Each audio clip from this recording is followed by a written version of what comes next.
Hi everybody, and welcome to another edition of First Person, sponsored by the Bruns Realty Group in Troy and Tip City. 65 years of experience in both commercial and residential real estate.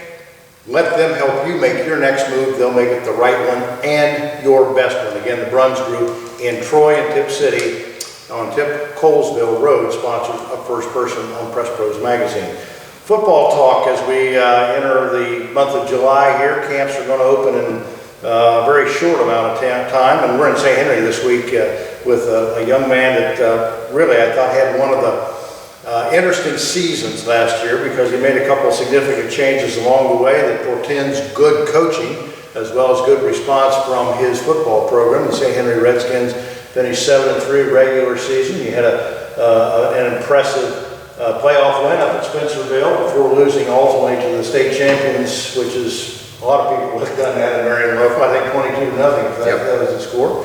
And but 8-4 on the year, and Brad Luthman joins us this week on First Person. Congratulations on the year. I remember a couple of years ago you said, I got to get out of the 6-4 habit. You did that last year. Absolutely. It took a lot of work to get there. I think that's what makes my wife most nervous now with this being day one today, is she knew how much work it took last year on her part and my part, and how much it's going to be to try to do it again. You know, the fact of the matter is that this is a place with high expectations, and I know every coach worth his salt wants to play someplace, coach someplace where it matters that you do win. And how much of that does overshadow, you know, what you've about here? Jeff Starkey won a couple of titles, Tim Beckman won 4 of them here, 6 titles in football. That has to be a motivation, and yet sometimes people say that can also kind of get in the way of what you're trying to do. I don't think it gets in the way, because I don't think we ever rest on those years that we, you know, really slugged it out and still finished 6-4. We still felt, you know, like we were wanting, and like we wanted to chase something a little bit farther, not satisfied. So love the expectations, but I mean, there's not too many places here in the MAC that would be satisfied with not getting to week 11, so we certainly weren't. And then there's not too many places like St. Henry. I walk in before the picnic last weekend, and Bobby Hoying is out here throwing a football on this field with his 2 boys who would look really good red and white if they want to come back.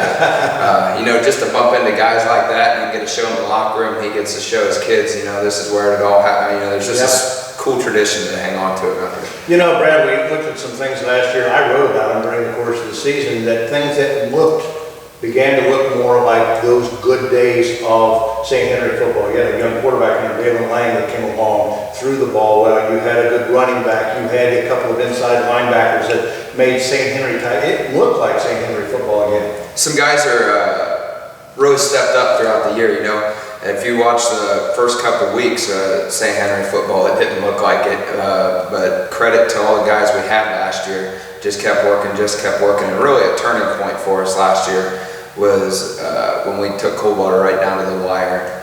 Didn't get them, you know, still a goal out there, credit to them, but I think it really gave the kids a little bit of, you know, to take a multi-time state appearance, 7-8 times in a row, and take them down to the wire road, man, think, you know what, we've finally taken a little step. We can expect to start winning some of these games. I mentioned Dalen Lang a moment ago, and I want to talk a little bit about his assimilation into the offense last year, because you made that change second or third week where you made a quarterback change, and he came on like gangbusters for you. And the quarterback, by popular consensus now, is so important in football, maybe more important than it's ever been. Absolutely.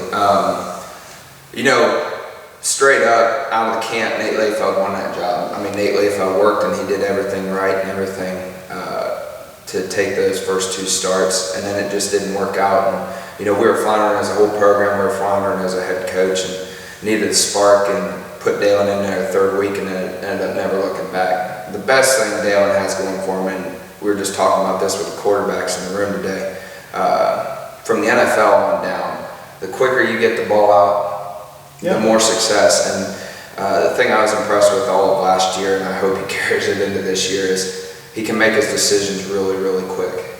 Get the ball out, not get a chance to just sit there and maul over and get hit. So yeah, you don't want to eat it.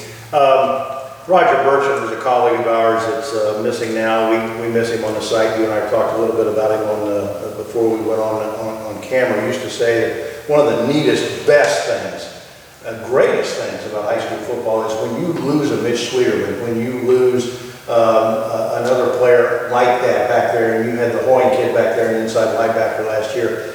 In high school football, are those two kids in the wings who say, I want my shot at being that good or better? And do you have that coming into this year? We got some guys with potential to be that way. We make sure to let the upperclassmen know that one of my biggest things to pay attention to over the next month is who's going to step up, who's going to be that leader, who's the guy everybody's going to turn to when it's crunch time.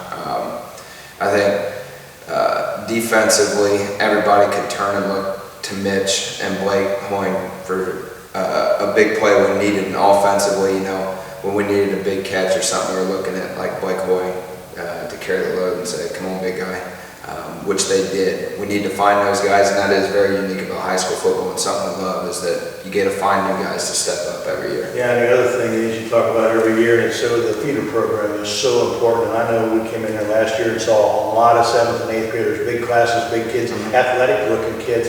That's just a cycle you don't have any control over, but it comes and goes in high school football, and it looks like it's going to favor you in the future. We need it. I mean, it's been a big thing since I've been here, and it's been a tough road because of, whether my own mistakes or whatever, records and needing wins just to generate excitement. To get those numbers up, I don't think numbers are everything, but they sure as heck help. When injuries go down, when practice and everything else, the quality of practice and all that kind of stuff, they help like crazy to, even just with our freshmen being able to play a standalone season this year, they get to play and expect to win and learn how to win at their level and then come up to us. And our 8th grade class, and I think they had one loss last year, maybe one tie, looking for big things out of them too. And that's just a natural progression to learn how to win as a 7th grader, learn how to win as an 8th grader, 9th grader, all the way up, and then you just start to expect it. You don't have to lose and and then try to learn it. I want to say this too about St. Henry football. I see 30, 40, 50, 60 different football teams play every year. You see some people come out wearing some pretty funky looking outfits. I will say this about St. Henry. You guys have worn the same uniform, that red and white classic, simple helmet uniform look on the road, at home for years and years and years, and it looks good. It still looks good. As long as I live down the block from Tim Beckman, I ain't touching uniforms. Nor will he let you. Nor will he let you. This marks about 5 years today when we did this the last time. This is your second appearance on First Person, and I know we talked a couple of weeks before your first game as a coach against Covington 5 years ago. Quickly, what have you learned in 5 years? Oh, so much stuff. I'd say the biggest thing right now is the benefits of having continuity on the staff. That guys can roll in and know what they need. Second thing would be that week 1 is a season in and of itself. You're always dealing with heat and different stuff in week 1 that you never have, not knowing who should play where, kind of thing, that you never deal with the rest of the season.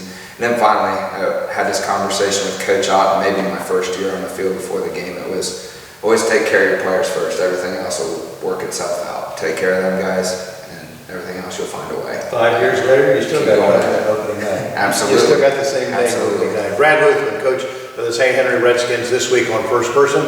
That wraps up this edition, again sponsored by the Bruns Realty Group in Troy and Tip City. 65 years, we'll say again, of experience in commercial and residential realty. Let them make your next move your best move ever. That wraps up this edition, of course. Thanks for your support of what we do on PressProsMagazine.com. We'll see you again next time with another edition of First Person.